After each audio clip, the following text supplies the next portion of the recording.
track at the wall. We are tied.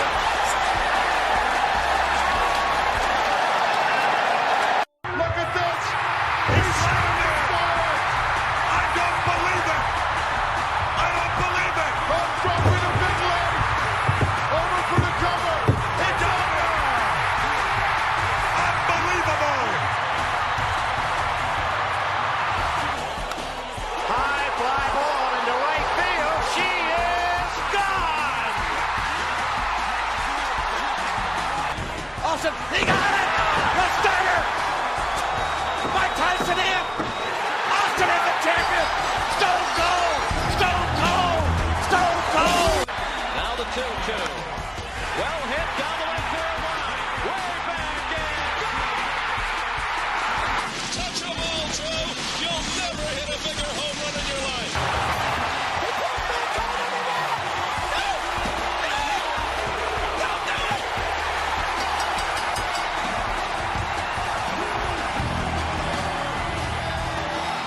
Oh my God, no!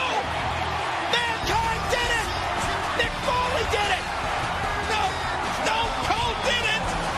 Mankind has achieved his dream and the dream of everyone else who's been told you can't do it!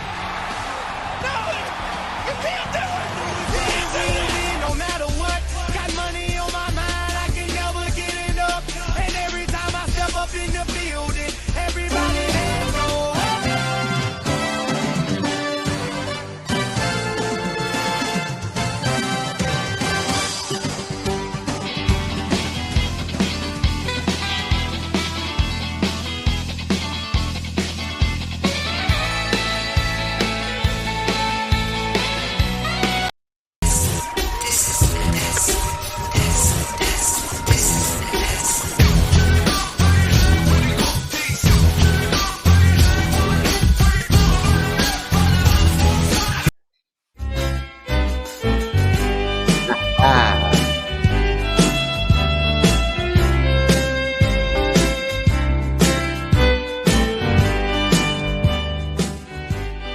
We pay tribute to all the legends here on WWE WAR Wrestling Above Replacement. I am JT. That is Marcus. We come at you every other Thursday.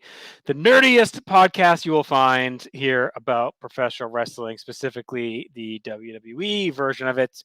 And this is simulcast both video and audio. We have our very own YouTube channel, North South Connection. You can subscribe there, like, and leave comments. You can follow us on any podcast application as well. Just by searching North South Connection. So a lot of our shows are simulcast, but we do have stuff that's audio only, stuff that's video only. Be sure to check out all of it. Right now in November, we have a great gimmick going on. Every day we are counting down the greatest War Games matches of all time from 23 to 1. It includes the WWE version, NXT, Crockett, WCW. That will culminate the day before Survivor Series with number 1. Marcus, how are you doing, buddy? I'm great, man. Yeah, I'm looking forward to the War Games things. I think those have already gotten kicked off on the YouTube. Yeah, we're hot and heavy All right now. So all right, yeah, I need to catch up then. But yeah, I'm looking forward to it. You might hear from me and Toolman in regards to one of those War Games matches. So, looking what's forward. your top three? Top three. Off All the top right, of your head. I don't want to hear. I don't want any thinking. What's your top three? Okay, 92, 89, and 96. Okay. All right. Very interesting. So we'll see how that shakes out. Leave your list and your comments on those videos. So if you go, like I said, every day, 3 p.m.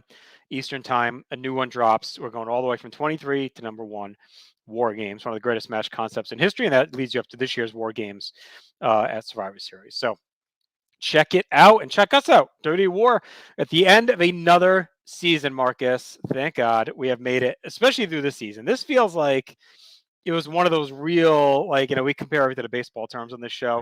I would say it's like one of those real grinded out seasons. We had some expectations. Maybe we thought we were a playoff team, but ended up kind of middle of the pack, a little 80 and 82 situation. We had to grind through the dog days of August, but we made it. We made it through, and better days are ahead. Yeah, it almost feels like we had to play 164. Like we finished with a tie, and then we had to play like another team for the tiebreaker after we got out of our division. So yeah, I'm ready to move on to our next season here on WAR, but not before we end this season. And we got quite the show to wrap things up with WrestleMania 35. Yeah, we do, sir. We do. So that The is first WrestleMania two-night 35. WrestleMania, unofficially. Yeah, I mean, it really should have been the first 2-night Mania. We'll talk about it, I Yeah. guess. Mhm. Were you at this one? I don't recall. I was not at this one. I watched this one from the comfort of my own home. I would say the WWE Network might have had that effect that like the NFL thinks that like Sunday Ticket and Red Zone have had with like Mhm. people preferring to stay home as opposed to the stadium setting. Um, Yeah, I would say part of that would be the length of a show like this. I'm guessing maybe lent itself toward that as well. I was there. It was a fun night. I mean, it was chilly toward the end, but I would say it's really the length that hangs over it, right? So I think watching it back for this project, and we'll talk about it, but I really actually think it's a little underrated historically, like especially the first half. The first half I quite enjoyed, and I was like, okay, like this isn't bad. And then the back end, I think definitely had a lot of areas that it could have cleaned up and really maybe presented itself better historically. But that lends itself to the thinking, should this have been a 2-night Mania, right? Because then maybe you wrap at that halfway point with the big title change, and then you do the back end ends with the women. It kind of lent itself to the template perfectly. yeah. And they definitely have the roster here to pull it off. Like as we get to this portion of the season where we're closing things down, I think like pretty much everybody's healthy that needs to be there. This is the first year they were without Mr. Undertaker for WrestleMania as part of a formal match. So they've really got the rest of the roster at their disposal, and we're going to see they're going to leave some key players off the show even. And you could have added an extra match or two there, split things up. So they had an embarrassment of riches. They also had an embarrassment of network time. With this being the WrestleMania that was on the network and or one of them, and having 8-10 hours or whatever at your disposal to have a super long show. So this is the last of the marathon shows, like you said, and looking forward to going over it with you and kind of seeing where things kind of tailed off if they did, and what could have been done better. Yeah, one thing I wish we did was total up the time we spent watching this season. Yeah. And we didn't even include like all of the network specials. Like there's some of the I think the farewell, the shield or whatever. Like there's Right. there's a couple of network exclusive events or whatever that we left out because they weren't in the true spirit of pay-per-views. So even without those, we spent hours. It almost felt like we spent longer in this season than we did like 3 or 4 seasons so far. I mean, well, there's 15 shows, right? So that's your first problem. And then You got a show they're all, goes I 4 mean, hours. yeah, I mean, they're all super long. Yes, like minimum 4 hours for a lot of them. Some were over 5. Like it was just a lot of content and a lot of time spent in here. Um, and not a ton of payoff. So we'll talk about that when we do the awards to wrap up the season at the end. So why don't we dive into WrestleMania? Like you said, it's kind of the last single night Mania. It's a very long show. I think all in, it's discounting the previous show. I think it was still over 6 or like 540 or something like that. That was I think without the Without the 2-hour pre-show. pre-show. Yeah. Pre-show all in, it's almost 8 hours. I know that. Yeah. And it must be the Mania that ended the latest, I would think too, because it was well after midnight that they wrapped up, which definitely affects the main event. Of course, it's the infamous show with the shit show parking lot after people just stranded, couldn't get Ubers or lifts or shuttles, and I don't know how we got out. It's credit to Andy Flanagan. Somehow we got in the car and he found some way out, and we were on the highway as people were still walking out. But so we had no problem exiting, thankfully. But a lot of people were stranded. Escape from the shadows of New York. Yeah, we can escape from New York. We got out. All right. So this is obviously a multi-brand show, April 7th, 2019, from MetLife Stadium in East Rutherford, New Jersey. Attendance is somewhere around 70,000 people, 65,000 buys. That, of course, excludes the network views. So there was a lot of announcers on this show calling it. So we had Michael Cole. This is everyone who called at least one match on this show. Michael Cole, Corey Graves, Renee Young, Tom Phillips, Byron Saxton, Vic Joseph, Nigel McGuinness, Aiden English, Percy Watson, who was on the preview show, I believe, doing the Women's Battle Royal, Jerry the King Lawler, Paige, Booker T, Shawn Michaels, and John Bradshaw Layfield. Alexa Bliss is our host for the night. So there's a lot going on this show. We had 4 pre-show matches. So the first one, Tony Nese defeated Booty Murphy to win the Cruiserweight title in 10 minutes. This, I've loved Murphy's run. He's had it like almost a year at this point. Well, no, actually, when did he win it? Super Show, so not almost 6 months or whatever. Yeah, 6 months. This felt like I know Nese is a local guy and he's fine, but this felt like a quiet end to Murphy's reign that deserved maybe, I guess it was in front of a lot of people, so maybe they don't give a shit, but it felt like it deserved a little bit more focus. Yeah. Carmella won the Women's Battle Royal, 17-woman Battle Royal. In another upset, Kurt Hawkins and Zack Ryder defeated the Revival to win the Raw Tag Team titles. This was another big moment. Of course, they're hometown guys, local guys, so they kind of gave them the local pop, and they had been playing up big time, like Hawkins' losing streak and all that, right? Leading into this, it's kind of Ryder's last big moment before he leaves and goes to the Indies. So, I think there's an argument this should have been on the show. This had a good build and good storyline. I think it would have helped out to the overall score of the show. I think so too.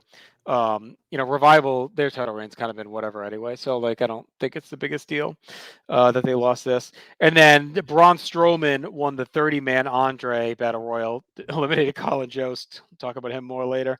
I had such high expectations for this, and it was it was bad. It was not good. What do you think of this use of Braun? I know the Andre carries some legacy to it, and they present it like it's a kind of a big deal to win it, but for a guy, we've seen this with a lot of, in the format we do, we've seen this with a lot of seasons where dudes that are have prolific years peter off in February or so and then end up aimless come WrestleMania. We've seen it in big years, small years, crazy year.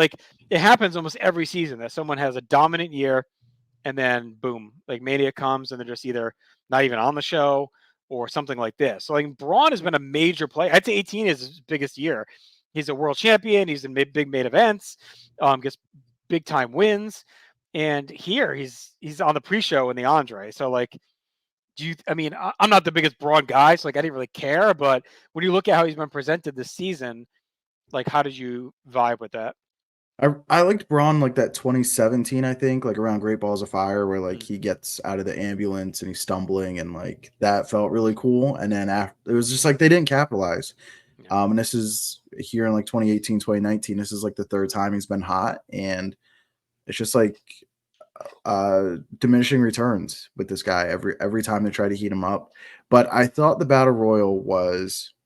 If this was a celebrity match, it had the SNL guys in there, I was okay, it's something big for Braun, that's the main story. But then they didn't mention it on SNL the next week. It hardly made it out to social media after the Battle Royal, so it was just all right, I guess it was just a pre-show Battle Royal with a little bit of SNL plug in there, but it was a big swing and a miss, and pretty unfortunate. And there was a lot of guys in that Battle Royal, but again, they have an embarrassment of riches. So right. So why not load it up and get everyone on? I mean, to have a card this big and then have a Battle Royal with 30 guys that aren't on the card is crazy. Their roster and have guys left over.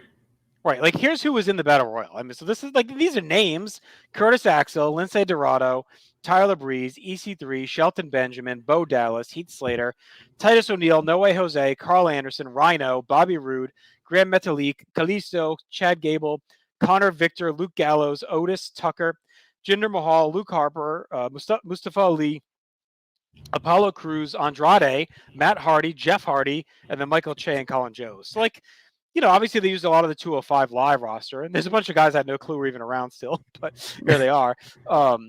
But that's a lot of guys when you look at the rest of this card. Yeah, Rude, Gable, the Hardys, Andrade. I think there was another name in there. I at least heard 6 names where I'm you could have done something else. So. And here's a women's contenders just for completionist sake: Maria Kanellis, Candice LeRae, Nikki Cross, Naomi, Ember Moon, Lana, Kairi Sane, Ruby Riott, Liv Morgan, Zelina Vega, Dana Brooke, Mandy Rose, Mickey James, Sonya Deville, Asuka, and Sarah Logan. So like Asuka's another one. Mhm. Doesn't win this battle royal, but she was a major part of the title picture for the women through pretty much all of 18. So I'd say her and Braun are the two that really feel like they slid down quite a bit. I mean, Asuka had the great title match with the Rumble, right, with Becky. I mean, so that's just a couple months before this, and she's in the battle royal on the pre-show. Yeah, shout out to our buddy Rocco, who sent a cool graphic of everything that they did in the booking to get to the main event of this Yes. WrestleMania, and like kind of I wouldn't say the burial of Asuka because she's still been very protected even up until Yeah. current day WWE in 2023, going into 2024. Um, but I mean, she was a casualty of that buildup. Like they needed to get the title off her. They wasted a Why win couldn't they on put her in the TV. fourth? Why couldn't they make it a four-way? They should have made it a four-way. They She really should have deserved to made be it in a that match four-way. as much as Yeah. anyone. And at the very least, if she's not, I would have made the women's tag that we're going to talk about in a minute a five-way and just had Mm, Asuka and Kairi Sane as a team in there. Like, there's no reason not to do that, too. yeah. There's two options to get her on the card. All right, let's get to the card itself. We open hot. You get Alexa comes out. We get Hogan comes out. He does his thing, does his stupid Silverdome, Superdome bullshit. He And still then, messed up the place. yeah, I couldn't tell if he did it on purpose or not, but whatever. It was still a Yeah. fucking mess. So then we start hot. Paul Heyman comes out right away, and he's like, well, if Brock Lesnar is not going to close the show, he's going to open it so we get the fuck out of here. We're not going to hang around for this night. So we start off with Seth Rollins defeating Brock Lesnar in 2.5 minutes to win the Universal title, beats him with the curb stomp. I went 3.25. I thought this was pretty great. Rollins has definitely been, a highlight for us through a lot of the season. Carry the IC title to a level that, like, the world, Brock wasn't on TV a lot, so the IC title was kind of the main title on Raw for a bit in the summer and fall, and he did a great job carrying it. I like they put him over clean and strong here. Brock never gives a shit, does a job as always when he's asked to, and gets paid and hightails it out of here. But I thought this was a good reset. If Brock's going to take a little time off or whatever he's going to do, let's get the world title going in a new direction. All of 18 was Roman for a bit, then Braun, then Brock. So it's like it's been a lot of the same guys, right? So let's mix it up and get Rollins and kind of start fresh. Yeah. And Rollins is, like you said, he's been the workhorse really of the season. Right. And he had that, that really long intercontinental title reign, or where, he was losing it and winning it back. So he was perennial IC champion this season. And so we've seen that progression, even though he's a guy who's probably already past that point. They kind of did a reboot with him to heat him back up. And I think it worked. He felt like a natural Rumble winner. He felt like a natural challenger to Brock. It felt like the next step for him. And I thought it was cool how they got there with like we're gonna impromptu start the show with the world title and start hot. And it was a good sprint, and the storytelling with Brock getting kicked in the nuts, and that being his Achilles heel this season. It was apropos. So 3.25 for me as well. So we go to what I really like about this card a lot.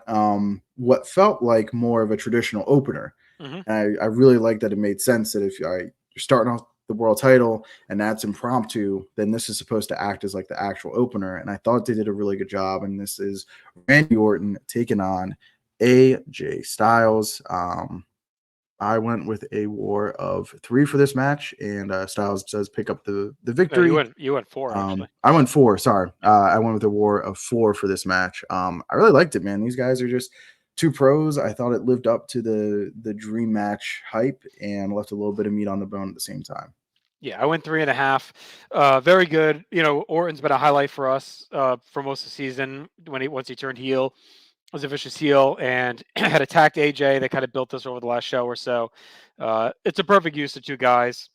It's kind of a classic Mania match, right? Two guys that aren't in a title match, aren't in a feud, could have a great match, just stick them together and see what they can do. Orton's been in a ton of these, right? Kane, Punk, like he's up another card. He's been on these in Mania a lot. So agreed. All right, next we go to our SmackDown Tag Title 4-way. Aleister Black and Ricochet versus the Usos versus the Bar versus Shinsuke Nakamura and Rusev. The Usos retain. This surprised me. I did not remember this being so good. I went 3 3/4. Kind of a hidden gem early in this show. The Bar and the Usos obviously have carried the bulk of um, the load on the SmackDown side of the tag division for this season. So it's cool to see them get the spotlight. I'm glad they weren't relegated to the Andre the pre-show. Like those are two teams that belonged on this show. Same goes for Nakamura and Rusev. Maybe not as a team, but two guys that carried again a lot of the load on SmackDown on the singles side through most 18. And Rusev came a long way from "Bury Me Softly, Brother" back at the Greatest Royal Rumble, and gets a Mania match here. So this was good. What did you think of it? 3 3/4 for me as well. I thought everybody danced like it was WrestleMania. It felt big. It felt like everybody was driving a car that they stole. As far as in regards to their bodies went, like it was balls to the wall. So yeah, this match rocked. And I thought it was really cool to see Aleister Black and Ricochet in this match as they were kind of late additions to the roster as the season went on, and Yes. they fit right in. So you kind of see the positives of NXT being treated more of a third brand and a little less of developmental. You got, 2 world-class guys who can just throw into a mid-card match at WrestleMania and add to it. So, yeah, 3 3/4 for me. And that takes us to the conclusion of our favorite storyline of this season. It is a last man standing. We're talking about Shane McMahon taking on Mike The Miz. Ends with Shane McMahon technically getting the victory with the big suplex off of the scaffolding from the hard cam section, and or false count anywhere, excuse me, and Shane got the 1 2 3 on Miz, just kind of de facto falling on top of him. So I went 2.5. It wasn't awful, but it was also kind of a really long walk and brawl, and I don't mind walking brawls, but this was a little bit of a chore. I went 3. I mean, I've been more down on this angle than you have, but I thought they actually did okay here. When you start to look at the length of the show, though, and you start to look at where you could save some time, like this didn't need to go 15.5. You probably could have done an 8-minute brawl and gotten to the same result and cut it in half. I didn't mind the finish. It didn't look as contrived as most of those do. They did a good job not really exposing the padding when they fail and all that, like they'll do sometimes. So Shane winning was like, does that mean they're gonna fight again? Like this kind of felt like Miz should just win and end this thing. But luckily for us, we're not continuing the season, so it doesn't matter as much. But or continuing this calendar year, I should say. All right, so we go back to the tag division this time for the women's tag team titles as Sasha Banks and Bayley take on Natalya and Beth Phoenix against Tamina and Nia Jax and the Iconics. So 4-way for the tag team titles here. And of course, the Boston Hug Connection come in as champions, but they do not leave with the belts. The Iconics get the big moment in MetLife. Very emotional win for them. They are definitely feeling it. This I went 2 3/4. I thought it was fine. It was cool seeing Beth get another Mania match. That was a nice touch. They get a lot of time too. Again, they got like 11 minutes, which is pretty good time allotment for them on this card. So a cool moment. This comes with it, of course, the however much you believe in the backstage stuff with Sasha and Bayley laying on the floor, kicking and screaming and crying or whatever the fuck they were doing. That goes along with this as well. Yeah, I was a huge fan of the Iconics getting the win here. I thought it was a great spot for them. I thought it was a genuine like good moment, and also a bit of a surprise. I went with a score of 3 for this match, so just a little bit higher up on it. I haven't been as big of a fan of Sasha and Bayley in this incarnation, so happy to kind of see I felt like the tag team titles need to transition to an actual tag team, and these two were just kind of super friends that happen to be friends and paired together because we needed big names to have the titles. So now the titles have been officially launched, we could get them on an actual tag team that can do some character work. Whenever we do 2019, 2020, we can see how that pans out. It takes us to about the midway point of the card as we have the WWE title being defended as Daniel Bryan loses to Kofi Mania. Kofi Johnson Kingston, Kofi Kingston. This match, the moment, all of it is perfect for me. So I went ahead and gave it the full 5. Watching it back, it's just perfect. It's just perfect. I don't know what could have been better. They didn't need to draw it out any longer. It was everything it needed to be.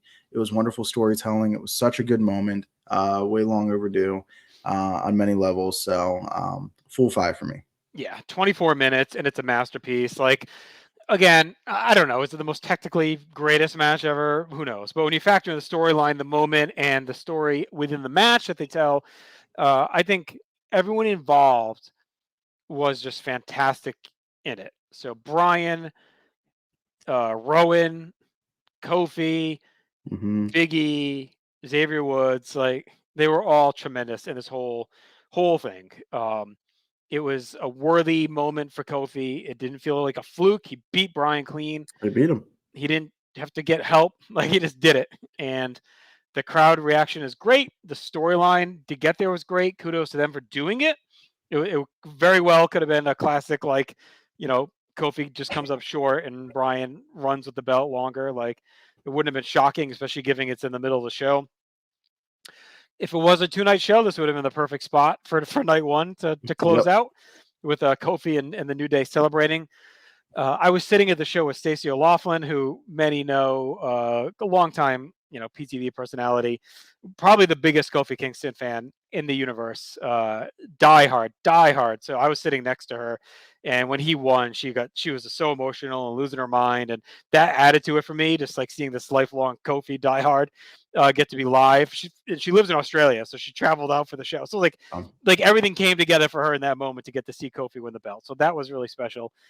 For me as a personal memory as well. So to me, it's an easy 5. Like I watched it and I'm like, I was looking for holes and I'm like, is there? I'm like, nope, it's a 5. And there's no question about it. All right, so we go from that. Opposite end of the spectrum, we have Rey Mysterio taking on Samoa Joe for the United States Championship. Joe is, look, this run, I'll be honest, I did not remember that he got this strong and dominant of a run in 2018, 2019. So he's definitely been, his match with AJ maybe didn't hit the peak you would have liked, but this dude got a lot of run. So I think you would have to like look back at anyone who would say like Joe kind of got wasted by them. Like, I don't really think so when you look at the run he got here. And he destroys Rey Mysterio in a minute to win the United States Championship, chokes him out. And I love the approach. Like, we just had a long match.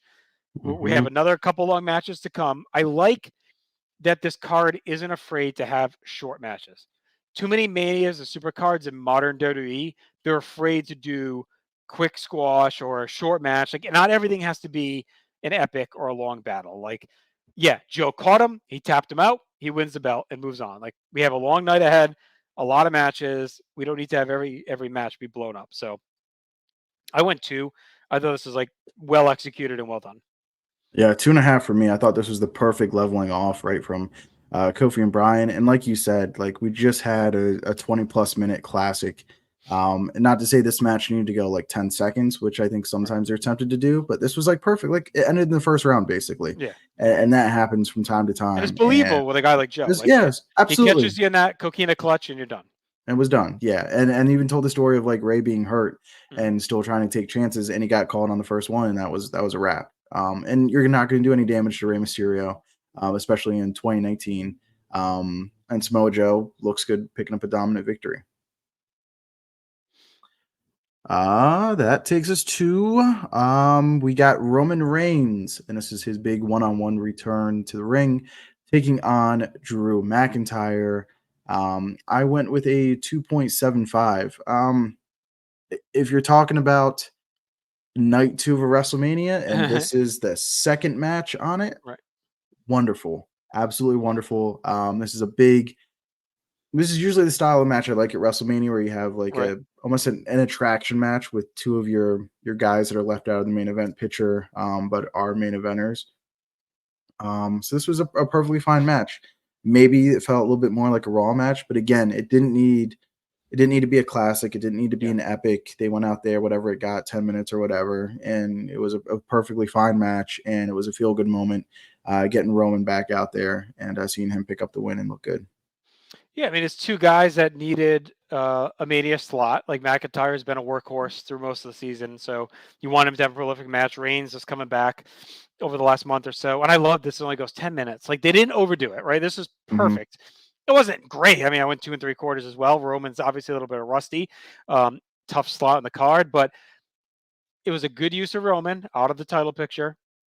Let him work his way back in, work with Drew, and go 10 minutes. And it's like all that is good. I have no qualms at all. So I wish I could say the same for our next match, which is the ultimate blow off of Evolution that nobody really asked for, and that is Triple H defeating Batista by pinfall in a no holds barred match. If Triple H had lost, he'd have to retire.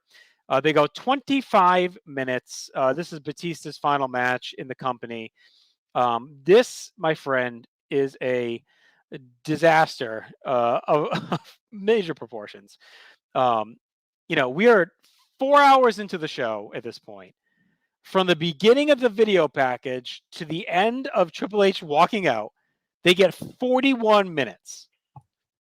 So now we're talking about ways to save time. And I get it. Like, Batista's a legend. Triple H is a legend. Like, they wanted to have a Legends match. Fine. I'm good with the idea of it. They did not need that much time. It just did not need that much time on this card. 2-Night Mania, fucking have at it, right? You know what I mean? But like on this card at this point of the night, to go 25 minutes with another 16 of bullshit is like completely unnecessary. The match is boring. The highlight is the nose ring getting ripped out, and I love Batista. I'm like a Batista like I love him, especially heel Batista. This was not the way to go. So I gave him 2 stars because there's enough in here, but man, just what a bad whatever. I don't think anyone ever gets clouded more at WrestleMania than Triple H. Like, he makes okay decisions elsewhere at times, but this guy's track record of decision making at WrestleMania is abysmal. Outside of WrestleMania 30, like everything else is a freaking disaster. Beating Sting, main eventing WrestleManias he should have main event. Going friggin' 30 minutes here or 25 minutes here. Like, he never makes good decisions. Like the Reigns debacle at 32, him and Rollins or whatever the fuck it was. No, who did he fight Rollins at? He fought Rollins 33? at 33. Oh, yeah. and I'll give him the Rousey match. That was good. Like 30 and 34. Beyond that, there's not a lot cooking for him as far as decision making. The Booker T debacle. Like, there's so many bad beating Orton. Yes. Yep. Yeah. I went 1.75, and I am also in the S tier of Batista fans. I love Dave Batista. I love Hollywood heel Dave Batista. Love every incarnation of Dave Batista. Blue Tista? Blue Tista, great. That's an S tier Batista. I thought watching this live the first time, I thought, man, what a shame. Batista's retiring. Mm-hmm. He's still got one more run. The fans kind of sabotaged the 2014 run. He was ready to get back. He looked good. Come on. When I watched this again, I was like, oh, it's time. It's time. I'm not even sure how he got through this match. I understand going at a slower pace, the WWE main event style, how that can hide a lot of flaws. And I still think it was just too long for both of these guys to be out here. Triple H coming off a torn pec. Kidding me? You don't need to be going 25, 30 minutes, 46 minutes total in the segment. It was masturbatory. Again, as most Triple H WrestleMania matches tend to be. Yeah, I'm not a fan. It was disappointing. And the nose ring thing happens 5 minutes into the match? Yeah, and then it's nothing after that. Like, I just watched it for the show and I don't remember anything about it. Like, it was in one eye and out the other. Stuff with the ring steps, it takes forever. Everything takes forever. There's taking your time and then taking forever. And this just took forever. Especially this late. 4 hours in, we're getting close to probably 11:30 at this point, right? Because I feel like the main event starts around then. So, and the next 2 matches are quick. So maybe 11-ish, 11 o'clock at night. If I remember right, they did the entrances at midnight for the main event. Yeah, because I think it ends around 12:20 or something. Yeah. So yeah, I think this is probably after 11:15 or so when this ends. So it's a tough decision. And yeah, this is where the show comes to a screeching halt. We kind of talked about this being a long WrestleMania. Okay, where does it hit that point? We've been humming, and sure, there's matches that things might slow down, but it's not the screeching halt, and it hit that point here. Yeah, you could argue if you just take this match off the card, it's a great match. like not to put it all on them, but you're cutting 45 minutes off of the show and a bad match. Yeah. Give them maybe another couple minutes to, and honestly, the next match you could dump too. And if you took these 2 matches off, and just go right to the last 2, I think this Mania is like you're talking all time. Yeah, our next match is Kurt Angle in his last match for WWE, taking on Baron Corbin. Corbin in his TGI Fridays bartender attire. What a fucking Yeah, mess this guy is. I went 2.5. I thought this match was exactly what it should have been. I know people wanted Angle to win, but I thought as an actual match, I thought it was relatively quick. Everybody got their spots in. There was no fat on the bone. Like I thought it was trim. I thought it was what it should have been. You should say Angle is probably deserving of more, but at the same time, I don't know if he has more in him. I know to this day he still says that he does, but he's another one kind of looking at Batista like It's just a bad matchup. Like, so I went yeah. 1.5. Corbin winning is stupid only because he doesn't need the rub, and he's not going to get one from beating Angle at this point. So like this isn't really going to do much for him besides piss people off, and like not in a good way. He's already got a ton of stupid heat, like on all the bullshit he's been doing. So to me, like I'd rather just give Angle the moment. Like there's no benefit to this. He's not putting over the hot new star. It's like beating him is a waste of beating him. So I just would have had him. This is what you do the 30 seconds. Like Corbin chargers, Angle slam, ankle lock, Angle celebrates. Because even when he loses, Angle's up like smiling and like thanks everyone. Like it doesn't even matter. It's like it's so stupid. It means nothing. This was dumb. Honestly, like I love Batista. I know he wanted his farewell, but I think putting Corbin in the Battle Royal where Braun throws him out, because that's been the feud anyway, is really Braun and Corbin.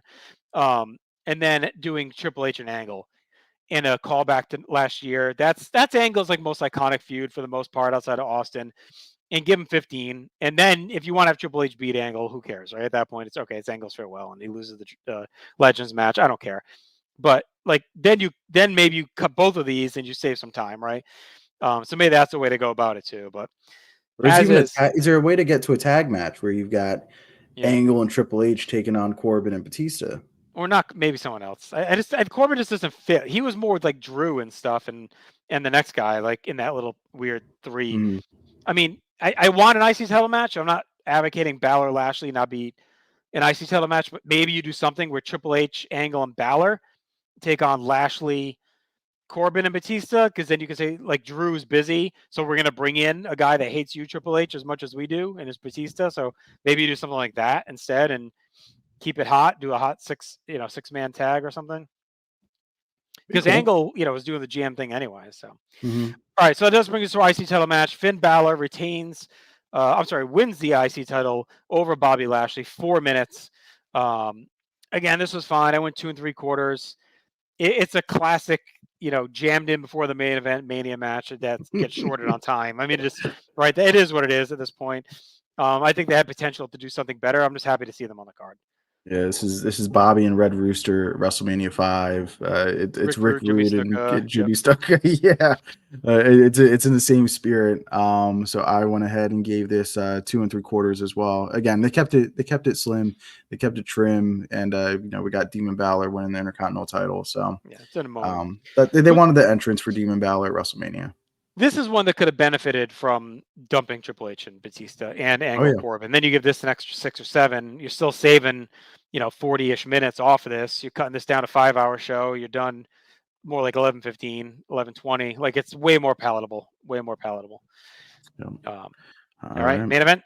Main event time. It is, of course, winner take all for the Raw and SmackDown women's title. We have a Royal Rumble winner, Becky Lynch, challenging SmackDown Women's Champion Charlotte Flair and Raw Women's Champion Big Ronda Rousey on a triple threat match. Of course, this is the first all-female WrestleMania main event.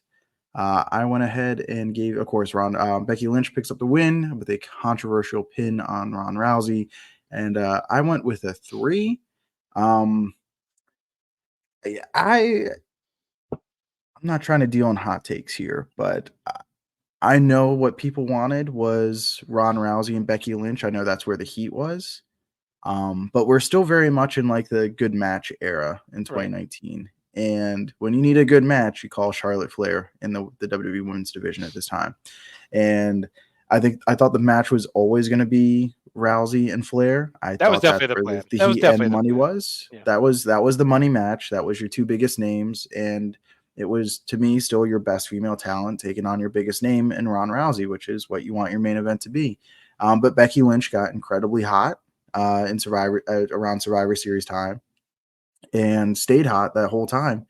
So you got to get her in there to keep the fan interest and to keep things interesting. I felt like if it was Rousey and Lynch at this time, I think we're looking at probably not a great match, probably not a good match, and not even sure how the moment would have played out if they would have went out there and had a stinker at 12:30 at night. Right. So I felt like it was necessary for it to be a triple threat match. I don't know if it needed all the bells and whistles of the SmackDown Women's Championship and the mug Shoehorning shots the and the parking lot brawl, every angle, the knee injury, everything, the Rousey suspension or quitting, whatever. well, and shoehorning both titles in. You know what I mean? Yeah, So it's both like titles, and I felt like that's what this screwed was, Asuka because they wanted both belts yeah, in the match. and So Asuka that was yeah. the odd person out. So So stickering, I have no problem with Charlotte being in the match. I'm with you. mhm. Like I think it adds. She deserves it after her season and being like, if you're gonna have a main event of Mania with the women, like she deserves to be in that. I just would have went one further and said Asuka also deserves, just keep the belt on her, have her come in as champ, and then do all four women. And I think that would have been the way to go. Those are the four women that have carried your whole season to this point. Becky blew up; she should win, but Asuka deserved every bit of being in that match. I think it levels up if she's in it. But it had a tough draw. It's again the end of a 7-8 hour night. The crowd is burnt. Like they have a lot of pressure. You could tell they're pressing a little bit in the match. It was a hard spot for them. It was a hard spot to deliver. So yeah, I mean, I went three. I think it's actually went 3 1/4. Like it's good. I think it's good, but it definitely is not. You know, doesn't hit the levels that you think they could have hit. Mm. So, all right. Let's move over to our. Oh, so let's just explain the grades real quick. So what we do is we take an average of your grade and my grade, and then we plus minus that from 2.5. So if we consider 2.5 to be an average match score, if our average grade say is a 4 of our grades, that's a plus 1.5, right? So we do that for every match, plus minus from that median, and total that up. So WrestleMania 35 has a total in-ring score of 6.75, which is honestly in the higher end of in-ring grades for us. But there's also a shitload of matches, so it's a little bit compiling of like mid-range grades. But it could have been negative, so it does okay. But now we're going to move over to the rest of our categories. So here on the show, what we do is if we look at everything on a replacement level, and it's the most average part or average thing of a wrestling show you can think of. For everything that was better than average, we give a plus. For everything that's below average, we give a minus.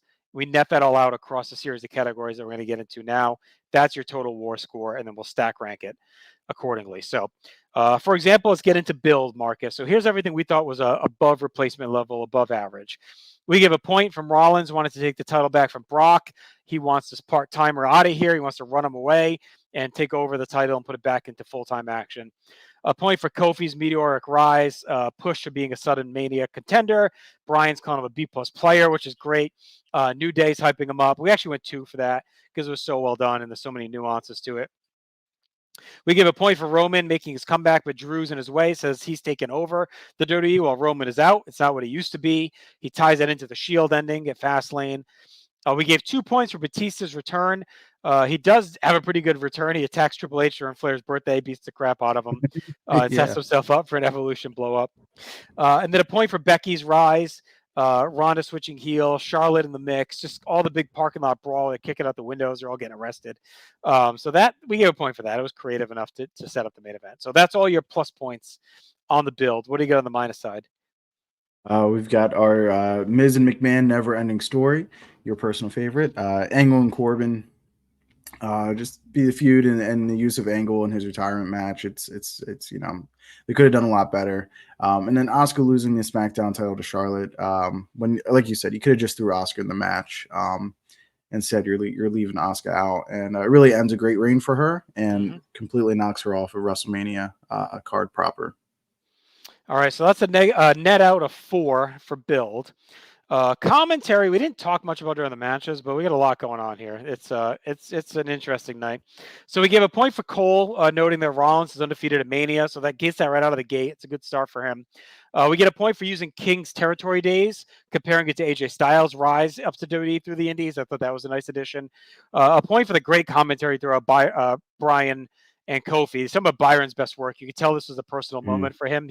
Byron Saxton is locked in. Point for Booker, complaining he only got a few minutes at the table. He said, "I did all that prep for nothing," for Samoa Joe and Ray, which was funny. We gave a point. I like the idea of the guest commentators. Like, we don't have the strongest booth, so bringing in a legend commentator, for depending on the concept, was a good way to mix things up. And like, all right, Booker for the U.S. title, like all these different voices coming in. JBL out for the IC title, or for Angle's final match. I mean, Shawn Michaels is out there for Triple H, Batista. That makes sense. Paige for the women, Waller for Styles again, like we talked about. So I like mixing in the different voices, especially when we have such a tepid announce team. Yeah, and you have so many legends, like you said. Like, this is a great use of them. Get them in the booth. Yep. For our negatives, though, got a lot, so buckle in. We got Graves already grading within 3 minutes of the show, over the top with Alexa and Hogan yelling, "He's here, he's here." What a moment, he's here. Yeah, you think it was a 10-10-10 all over again. Paige and Renee together, it's a lot.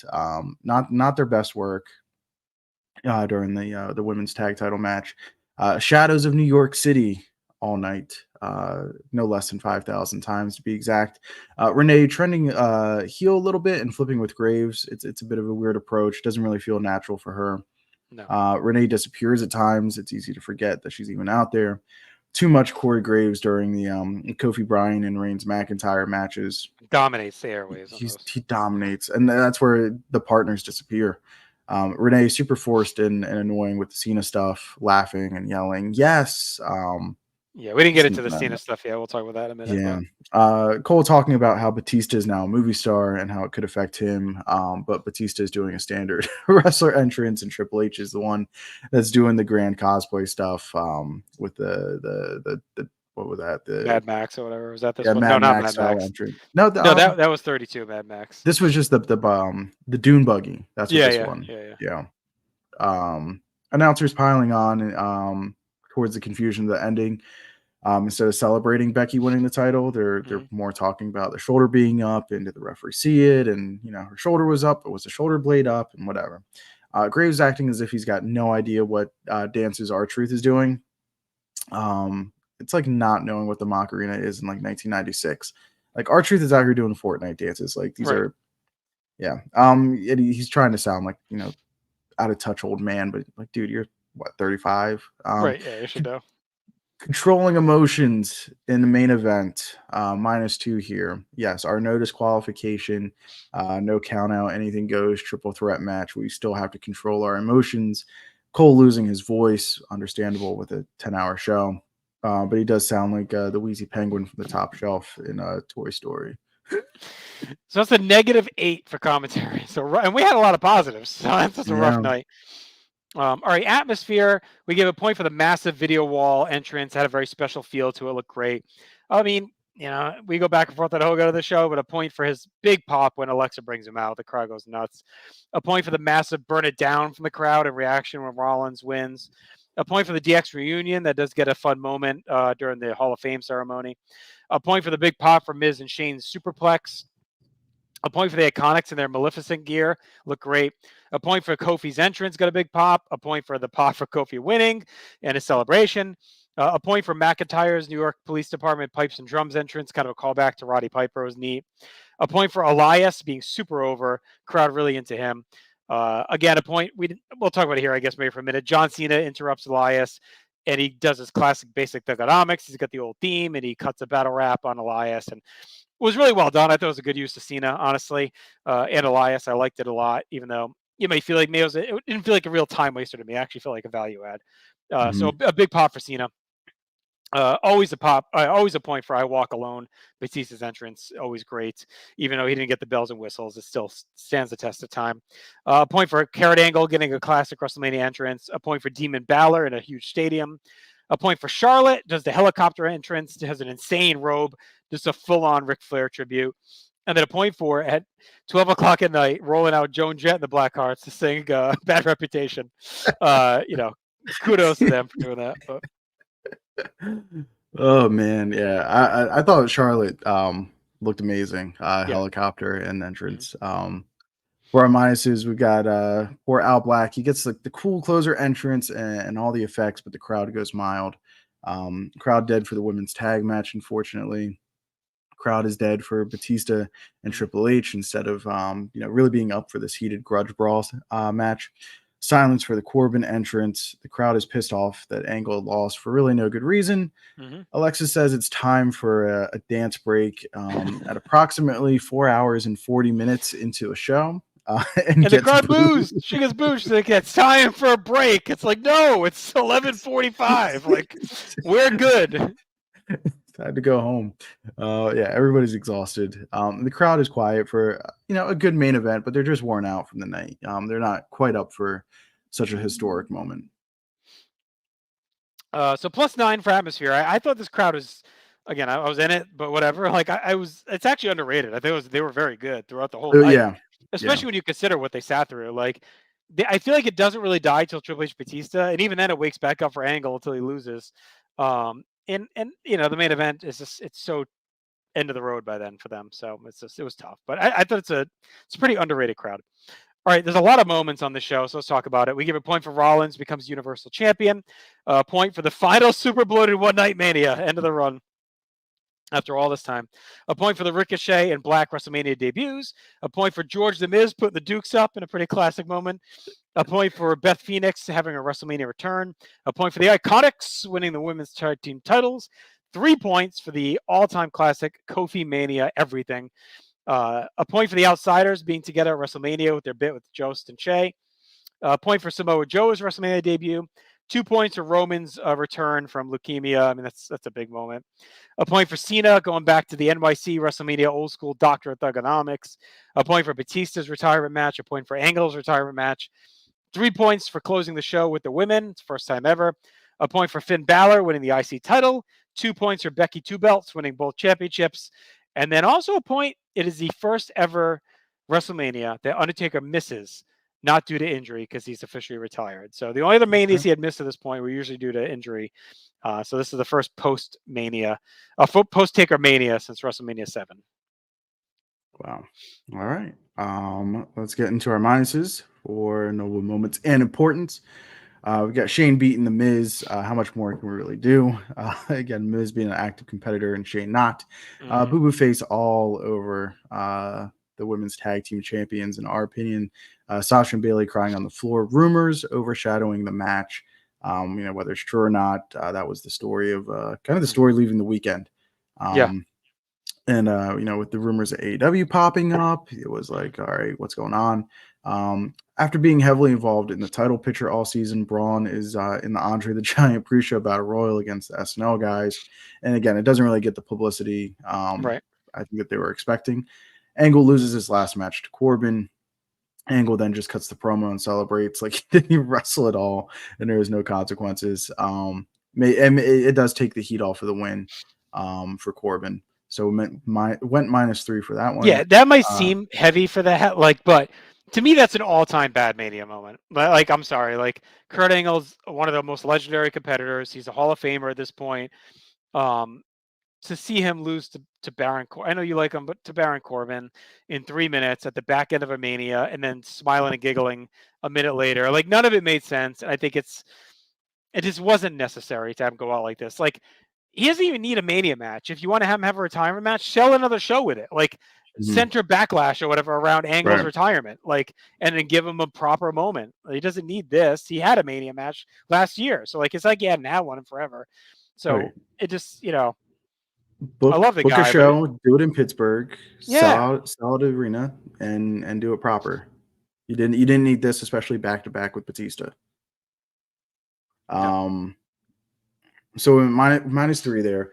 We got my man Dolph Ziggler, the Zigzag Man, not on the show. Was he hurt? He's like dominant all season, and he's Yeah, not and I here. feel like he's almost never hurt. So Even if he was, yeah, stick him in the Battle Royal or have him come out with Drew. yeah, Well, I guess him and Drew would split up, but there's got to yeah. be something for him, some way to get him, even a backstage segment. Like he was a major part of the season, Oh yeah, and then he's not all even throughout. anywhere to be seen. Yeah. So that was a big omission. We got nothing for Owens, who just came back at the last pay per view. Mm-hmm. He's nowhere to be seen. Asuka not on the show proper after a fantastic season. Really holding down and being the driving force of the SmackDown Women's Division. And then the messy finish to the main event leads to an anticlimactic moment and announcer confusion. Yeah. So I mean, look, even with all those negatives, we're still at a +11 for moments. So a lot happened on the show, and we just named. There probably would have been upwards of 20 if they didn't sag it down. Um, the I would say the big four losers of the season to not make Mania were Asuka, Ziggler, Owens, and Strowman. Like those are the four that had really big seasons. Owens not as much of a big season, but he came back hot and not there. And then I'd lump like Angle in just for the way everything went down with him. But all right, card structure. We gave a point for starting hot with an unexpected quick Rollins win. It's a brawl. Heyman makes it seem like an audible. Everything was well done to start the show. Following that up with the Orton Styles, which is wrestled and functions as a proper opener. You talked about that. Makes it like that was supposed to be the opener. A point for getting all the SmackDown teams in. That was well done because they all deserve a spot like we talked about. A point to go fast squash with Ray and Joe after Bryan and Kofi's Odyssey, keeping it unpredictable. A point for using Elias and Cena well. Maybe could have tightened it up a little bit with the length of the card, but they made a really good WrestleMania star segment. A point for the IC title still being present well. It's the top men's match on the night. Close the show. A point for the women's main event, WrestleMania. A point for the super low on card being wrestling focused. It's not like other manias where there's all bullshit bloating it. Like, and this has been a story of the season. Like, it's been all in ring, which you think would be great. Just for whatever reason, doesn't click. But there was very little video packages and very little nonsense. It's just a massive roster that they gave a bunch of time to. So that's the story of the season to me. Is just there's so much focus on in-ring action with great wrestlers that you think would be an all-time season, but it just never clicks. Yeah. Let's get into our minuses because we got plenty here for card structure.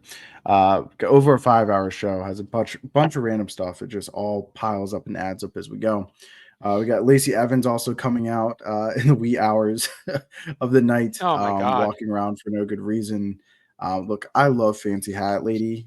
This was not the time or place for that. No. Shane's never-ending entrance. Stuber all over the place. Stuberville. Batista's money grab movie. Mm-hmm. Multiple Alexa Bliss segments as she's the host. We went -3 for that. All that. That's Shayna all. That's Misby, everything. yeah, So everything that like we talked a minute ago that they didn't bloat it, but the shit that did was like really unnecessary. So it's the yeah. ads, Lacey, Shane's Mm-hmm. entrance, Stuber, Bliss, like that's all a -3. It's all of that crap that could have easily been cut. Like none of it was necessary. Yep. Shayna Miz, as we talked about, instead of going 15, they could have cut that down to 8. Mm-hmm. No reason to have that epic brawl structure. And have most of it hidden to the inside the crowd. Yep. Just super hard to see. Continued use of Sasha and Bailey just feels off, similar to Evolution, where they were just kind of thrown into the 6-woman tag match. Right. Triple H and Batista are given way too much time as usual. We talked about that, and it's way too late in the show for these kind of Triple H shenanigans. Did nobody any favors. I don't think anybody felt sad to see Batista go after that match, and it didn't feel like Triple H was really triumphant either. Batista, the movie star, not really getting the movie star entrance. Instead, that goes to Triple H. Full Dune Buggy Jones with his entrance nearly 4 hours into the show. That happens. Again, this segment, 41 minutes from video package to the end of the segment. So -2 there. Truth and Carmella coming out for the dance break and wrapping 5 hours into the show for no good reason. They waited until 4 hours and 39 minutes into the pay-per-view proper to announce the attendance and the audacity for this to bleed in to another Alexa Bliss segment. Yep. And then finally, not the time or place for a controversial finish, shoot or not, because there's been speculation whether Ron might have had somebody get in her ears, tell her to get her shoulder up, leave some money on the table, come back to. But this was the story you're telling is it's Becky's moment, it's Becky's night, and instead it kind of finished with a whimper. So I think it for card structure. We kind of doubled up that Triple H show. I deleted one of them because we had it long, and then we took 2 away again for the 41 minutes. So it felt a little heavy. So I took one off and adjusted it. So that's a -4 though, still for card structure. A lot of work could have been done and tighten this up, and not many big changes are needed. Like we're talking slicing little things here and there, tightening some screws up on different things, and you're a much tighter show overall. Rewatchability, we have a point for Aleister Black's entrance, which looked really cool in this setting. A point for Cesaro doing an insane giant swing to Ricochet as Sheamus is beating the shit out of Black with forearms behind him. Looked really cool. A point for the Iconics tag team celebration after they won the belts. Was a really cool moment. A point for Kofi celebration. A point for Cena's rap, which was really good. I watched that again. And then Angle's farewell, lost or not, making no sense or not, he still gets to go out with a smile on his face. They chant "You suck" for him one last time. So that was cool. All right. Looking into the minuses for rewatchability, we got Hogan in his segment makes a bad Silverdome dad joke, and he still messes up by saying the MetLife Center instead of Stadium. Why would he say center? Like it looks nothing like a center. Shane's entrance with the multiple announcements of being best in the world. That kind of something that was going on TV that we didn't see a ton of on the pay-per-views. Triple H ripping out Batista's nose ring, cringy, gross, and also was the highlight of a 40-minute segment, 2 minutes into the match. Angle losing to Corbin, Truth and Carmella dancing and rapping 5 hours into the show, and then the messy botch finished to the main event. All right, so that's a net of 0 on rewatchability. We had one all-time match with Kofi and Bryan. No all-time bad. For all-time match, Marcus and I both had to go 4 1/4 or above. All-time bad, 3/4 of a star and below. So neither of those hit. We didn't have any bad, I should say. We had one good. So that gives us a net score of 19.75 for this WrestleMania, Marcus. All right. I would say that's probably a little both surprising and disappointing at the same time, I guess. I think it's disappointing because there is a lot of good. There's a lot of moments. It's a hot crowd. But they really shot themselves in the foot with card structure. And it wasn't a lot that they could have had to do to really tighten this up, right? So in 1975, that puts it at 42nd all-time out of 107 shows. So it's top half for us. But looking at Mania is just behind. Like it's behind WrestleMania 18. It's behind WrestleMania 21. It's behind WrestleMania 32. And that's it for Manias. It's above WrestleMania 2. It's above 28. It's above 2000. It's above 9. 9's the worst Mania we've watched so far. So, I mean, I'm sorry, then 11. 11's the worst we've watched. So, it ends up grading out to a middle-of-the-road Mania on a middle-of-the-road pay-per-view when it could have been so much more. When you look at the talent they had and everything they had going on, all the moments and the crowd and the atmosphere and the look, it was the story of the season. It was a perfect encapsulation of what plagued the season. It was long. It was bloated when it didn't need to be. They could have done some stuff to make it tightened up a little bit and just kill the excess. But it's kind of almost the end of the excess era. There's a little bit more before COVID, but this feels like the peak of the true excess era. Yeah, and they had a couple layups on this night that should have been huge all-time moments. Kind of the kind of moments that go into video packages. And instead, Batista's retirement, nobody's going to think twice about that. Nope. Unfortunately, Becky winning both titles, I feel like it's not. Yeah. It's not. You remember the Becky anymore. 2 belts thing from after more than the moment of winning. Yeah, so you can't rewatch. You can't show that finish. You can never use that finish again. So that's gone. Angle as well. The angle as well. You waste that. So the only real big thing on this night is what was a masterpiece, and that was Kofi and And I think Rollins beating Mania, Brock. and that was cool, but that was quickly undone by their own booking. Right. As we get into 2019, we'll see how they treat that, but that they kind of shot themselves in the foot too. So kind of apropos with the booking, the show itself. This is like on the surface a good show that could have been an all-time show that just couldn't get out of its own way. Yeah. Yep. All right. So what we usually do here at the end of a season is we go through some awards. So why don't we dive into that? Our first award is MVP. We decided on Charlotte.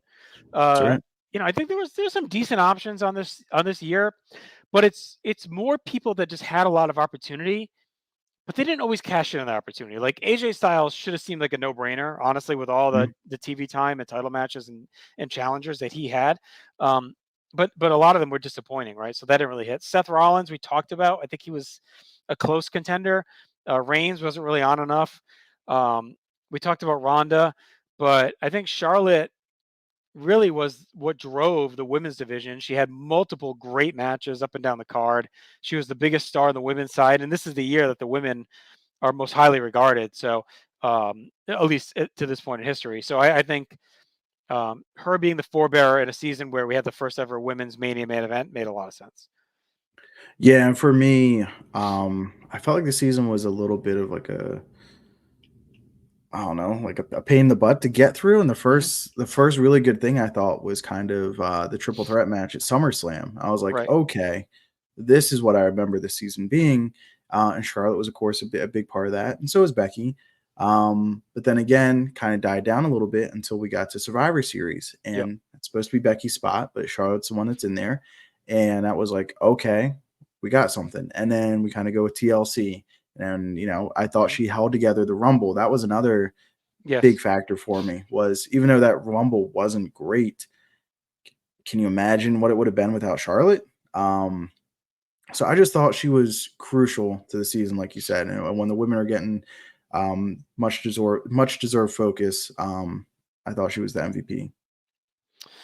All right, Silver Slugger. So that's the wrestler that has the highest match grade of all the matches we graded, and it has to be a minimum of, what do we say, like at least a quarter of the shows. I think that's usually where we Yeah. land. Yeah, so it has to be a decent chunk, at least. So we were Becky Lynch, actually, an average match grade of 3.67. So that doesn't put her really near the top of all of our seasons.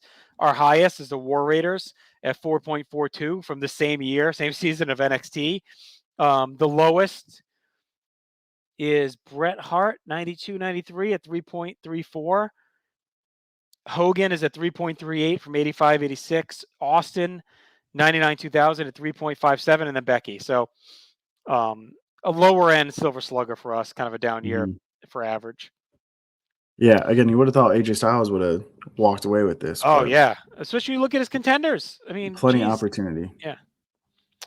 All right. Our Vince Scully Award for the best announcer, a tough season. We ended up going with Tom Phillips. I mean, he was the most consistently strong, solid. Cole, a lot of downs. Graves, shaky. Renee, we were not fans of for most of. So Phillips was kind of the steward of the shows for us. Yep, big Tom. All right. All What's our Mendoza Award? So this is the lowest average match average for someone that at least had a X percentage, and that is the Undertaker at a 1.625. This season is so bad they actually make a documentary about it, about how he can't quit because he keeps having bad matches when he's trying to have good matches to leave the business on. Yeah. And the Crown Jewel stuff didn't help him. The Super Showdown, like all that stuff was wretched. This is his second win. He won the first season we ever did, 94-95, with a 1.1. So this was better than that. Our lowest is Jacqueline in 99-2000 with a 0.67. So there you go. All right, LVP, we ended up going Baron Corbin. Again, he just ate up so much time from both an in-ring and an angle standpoint with the GM stuff. He had nothing good in any way. It was a constant presence on every show, and it was a heat suck in everything he did. Yeah, I think it was back at TLC. We talked about that being the first signs of Vince really losing his fastball with the booking of Moxley. And all throughout the season, like Corbin, he's a very capable pro athlete. I think he's a good wrestler. But like, what are you doing? Like, you're booking this guy to be Vince McMahon's ideal of what a heel is, and it just doesn't work in 2019. So yeah, LVP for him. I feel bad for him, but he'll get some tips at the Applebee's bartending. All right. Performance. We ended up going with we talked about tonight. It was Daniel Bryan, Eric Rowan, and the New Day at WrestleMania. We a little of a cop out to go with everyone, but there was such a masterpiece package. The best of the season by far. Is it our only 5-star match of the season? So. So, and they all played a huge role in it. Yeah. Again, excellent segment. Couldn't just take away anybody. Couldn't just make it about Bryan or Kofi. Everybody added to the whole package. All right, Rookie of the Year. There weren't a ton of options this year. Like in Ronda, probably should have, but she was at Mania 34, so that eliminates her from the running. For us, a rookie is someone that didn't have any pay-per-view matches prior to the season. So prior to Greatest Royal Rumble 18, they couldn't have been on pay-per-view. So that takes out Ronda. So we went with the Iconics. They had some good pay-per-view moments. They had the fun moment in Super Showdown in their hometown, and then the win here. So there honestly weren't many other contenders. Yeah. All right, most main events. Now we get some counting categories. So Roman Reigns with only 4. So that shows you there was a lot of variance this year in main events. They really mixed it up and down the card. For a season of 15 shows, like he's easily the lowest. Like Bret Hart only had 2 in 92, 93, but there's only 5 shows, right? So Reigns at 4 is easily our lowest outside of an 85, 86, scenario. So. Yeah, I was surprised that it was only 4, and that's all it took to win it. Most matches won. Seth Rollins won 10 pay-per-view matches on 15 pay-per-views. So he had a very strong season. Again, I think he's probably our MVP runner-up when you look at it. Most title matches, no surprise here. That's AJ Styles was champion for most of the year. Had a ton of pay-per-view defenses across the board as champion. Nothing broke 4 stars, I don't think, but it was all a lot. Most matches lost. We had a tie between The Miz and Samoa Joe with 8 total losses each. So tough seasons for them. But again, a lot of pay-per-view appearances. Best crowd, Marcus. We went with the one we just talked about, WrestleMania 35. We had some good ones on the season. Yeah. We had some rough ones, but Evolution was very good. We liked that crowd quite a bit. But this WrestleMania crowd, I thought, what they had to go through to get through this night to really stay strong for 95% of the evening, I think they deserved it. Yeah, the Fastlane crowd was another one that was sneaky really good, and a really good event overall. But yeah, the WrestleMania crowd, when you take into account that it's 10 hours long, it's outside, it's getting cold. They were up for a good portion of the show. So I thought they deserved it. Our last 2, JT, it is of course our all-star team and our all-loser team. So who are our top 5 for our all-star team? All right. So, yeah, we just negotiated between the two of us to pick the top 5 best performers that represent this season. And again, it was such a heavy season for the women. We thought they should have the bulk of the spots. So we gave them 3 out of the 5. And it was the 3 main eventers from WrestleMania. It was Charlotte, it was Becky Lynch, it was Ronda Rousey, are all kind of the faces of the season. They deserve their spot. Seth Rollins, again, not a surprise, right? With Rollins. And then Daniel Bryan. We didn't talk a ton about him, but had a great season. Made his comeback. A little shaky early on, but he really got in that groove in the summer. And the Miz feud was way better than I think most would have expected or thought it to be. And then he goes right into being the Earth champion and has great matches with Brock and with Styles and then here. So great in the Chamber. So he had a lot of really good stuff on this season. So, and then our all loser team, our worst 5 of the season, Baron Corbin, Braun Strowman, who we just were not fans of, Shane McMahon, who we really were fans of, Triple H, and The Undertaker, who are both terrible in all the overseas shows, and Triple H here as well. So it seemed like a pretty good worst 5, I think. Yeah. Overall feelings now that we are done on 2018, Relief, 2019 WWE. Vibing. I'm happy. Like, again, I didn't hate the season. It wasn't bad. It was just long and middling. And that's almost worse than being bad in a way, because none of the matches sucked. I mean, there were some that sucked during the Saudi show, or whatever, but like the bulk of them were just very good. It was like a ton of. If you average every match on the season, the average score has to be like 3 1/4. Like there were so many matches between 2 3/4 and 3 3/4, and like that was the entire season. If I had to sum up the season as a whole, it's 3 1/4. like it was good. It just wasn't great, and there wasn't a lot of great to it. Yeah, And it's it's good netted stuff out. that's forgettable. Very forgettable. And that's what hurt a lot of the shows when you look at the grades was the moments. There's not a lot happens. You have a 5-hour show where nothing happens. It's like you could have just not watched any of this and not missed anything. Yep. And it shows this way, right? So we also rank all of the years, all the seasons, right? So we do a total score, which is obviously going to favor shows that had more seasons that had more shows. But then we do an average score by dividing the number of shows. So this tells you the picture. 2018, 2019 had 15 shows, Marcus, but only a total score of 205.25. As a comparison, 2001, 2002, with, whatever, 3 less shows, had 365.75 total points. 160 more points with 3 less pay-per-views, right? Wow. Even 15, 16, which is a pretty maligned season, had 287, like 99, 2000 had 231 with 3 less shows. Average WAR was 13.7 score. So here's how it ranks. 85, 86 is our bottom at average of 4.5. 94, 95, an average of 5.6. 2011, 2012, an average of 10.2. 04, 05, an average of 12.6. Then 18, 19 is our 7th best year out of 11 at 13.7. 99, 2000 is 17.8. 15, 16 at 19.2. 14, 15 NXT at 20.6. 18, 19 NXT at 21.3. 92, 93 at 22.9. And then, which is surprising, I would say. And then 01, 02 with an average of 26.1, by far the best season we've watched. So a lot to take in there. But another season behind us. Like I said, it's our 11th season is already done, buddy. And we have our 12th season to come, and I'm excited about it. I think we got a good one. We'll keep it a surprise as always, but I'm pretty pumped for it. A little tease if you look closely enough on the video. So all that said, thank you so much for sticking with us through another season. We'll be back in 2 weeks. We're here every other Thursday with WWE WAR. Check out everything we have to offer at the North South Connection. Follow us on all social media.